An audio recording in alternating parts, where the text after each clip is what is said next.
Friends, അസ്സലാമു അലൈക്കും. NF Kannur കിച്ചൻ്റെ മറ്റൊരു വീഡിയോയിലേക്ക് എല്ലാ കൂട്ടുകാർക്കും സ്വാഗതം. ഇന്ന് നമുക്ക് ഈസി ആയിട്ട് ഫ്രഞ്ച് ഫ്രൈ തയ്യാറാക്കുന്നത് എങ്ങനെയാണെന്ന് നോക്കാം. സാധാരണയായിട്ട് നമ്മൾ ഫ്രഞ്ച് ഫ്രൈ തയ്യാറാക്കുമ്പോൾ ചൂടുവെള്ളത്തിലിട്ട് ഒന്ന് തിളപ്പിച്ച് എടുക്കാറൊക്കെ ഉണ്ട്. അതിനുശേഷം വെള്ളമൊക്കെ ഒന്ന് ഡ്രെയിൻ ചെയ്ത് കളഞ്ഞതിന് ശേഷമാണ് നമ്മൾ ഫ്രഞ്ച് ഫ്രൈ തയ്യാറാക്കുന്നത്. എന്നാൽ അങ്ങനെയൊന്നും ചെയ്യാതെ തന്നെ ഡയറക്റ്റായിട്ട് ഈസി ആയിട്ട് എങ്ങനെയാണ് നമുക്ക് ഫ്രഞ്ച് ഫ്രൈ തയ്യാറാക്കുന്നതെന്ന് നോക്കിയാലോ. അപ്പോൾ നമുക്ക് വീഡിയോയിലേക്ക് പോകാം. അതിനു മുമ്പായിട്ട് ആദ്യമായിട്ടാണ് നിങ്ങൾ എൻ്റെ വീഡിയോ കാണുന്നതെങ്കിൽ താഴെ കാണുന്ന റെഡ് സബ്സ്ക്രൈബ് ബട്ടൺ ക്ലിക്ക് ചെയ്ത് സബ്സ്ക്രൈബ് ചെയ്യുക. തൊട്ട് പിറകെ വരുന്ന ആ കുഞ്ഞു ബെൽ ബട്ടൺ കൂടി ഒന്ന് ഇനേബിൾ ചെയ്തേക്കുക. എങ്കിൽ മാത്രമേ ഞാൻ അപ്ലോഡ് ചെയ്യുന്ന വീഡിയോകൾ നിങ്ങളുടെ ഫോണിലേക്ക് നോട്ടിഫിക്കേഷനായി ലഭിക്കൂ.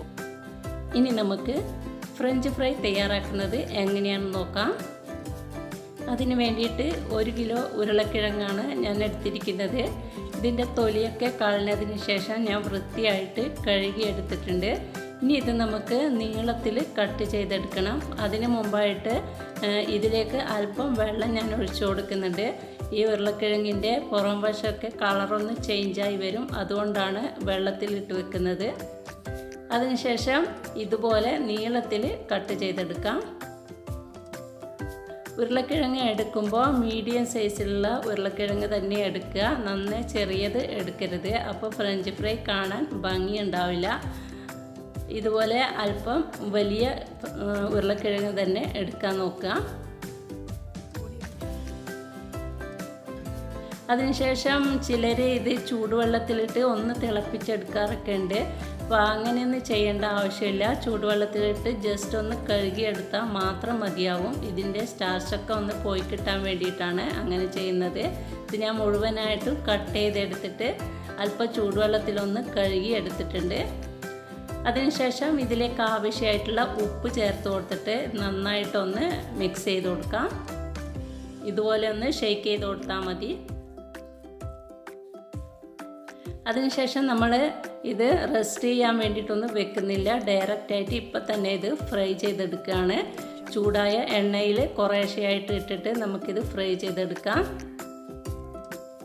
ഇത് എണ്ണയിലിട്ടതിന് ശേഷം ഞാൻ ക്യാമറ ഒന്ന് മാറ്റി പിടിക്കുകയാണ്. കാരണം ഇതിൽ നിന്നും എണ്ണ മൊബൈലിലേക്ക് തെറിക്കുന്നുണ്ട്, അതുകൊണ്ടാണ് ഞാൻ മാറ്റി പിടിക്കുന്നത്. മീഡിയം ഫ്ലെയിമിലിട്ടിട്ട് ഇതുപോലെ കുറേശ്ശെയായിട്ട് നമുക്ക് ഇട്ട് കൊടുത്തിട്ട് ഒരു ഗോൾഡൻ കളറാകുന്നത് വരെ ഇത് ഫ്രൈ ചെയ്തെടുക്കാം. നിങ്ങൾക്ക് കാണാൻ പറ്റുന്നുണ്ടാവും, നല്ല ക്രിസ്പി ആയിട്ടുള്ള ഫ്രഞ്ച് ഫ്രൈ തന്നെ നമുക്ക് കിട്ടിയിട്ടുണ്ട്. ഇതുപോലെ മുഴുവൻ ഫ്രഞ്ച് ഫ്രൈയും നമുക്ക് തയ്യാറാക്കാം. ഇപ്പോൾ ലാസ്റ്റത്തെ ഫ്രഞ്ച് ഫ്രൈയും ഞാനിവിടെ ഫ്രൈ ചെയ്തെടുത്തിട്ടുണ്ട്. നിങ്ങൾക്ക് കാണിച്ചു തരാം.